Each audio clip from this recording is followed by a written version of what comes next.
Maswerteng gabi po mga ka-STL. Narito na po ang resulta ng STL Bulacan para sa araw na to, 3rd draw, March 19, 2025.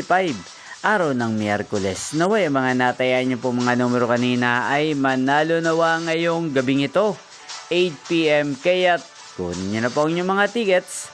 Narito na po ang resulta. Ang mga numerong nanalo sa STL Bulacan ngayong gabing ito, March 19, 2025, 8 PM, 3rd draw result, 4 at 3 in exact order. Sa lahat po ng tumaya kanina sa STL Bulacan para sa 3rd draw ng 4 at 3, congrats po sa inyo, panalo po kayo. Again, 4 at 3.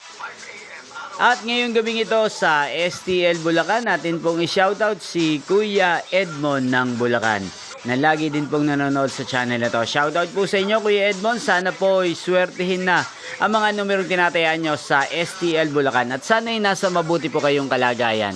Kaya din sa lahat po ng mga taga Bulacan dyan, shoutout po sa inyo. Inyo pong napanood ang resulta ng STL Bulacan sa channel na to.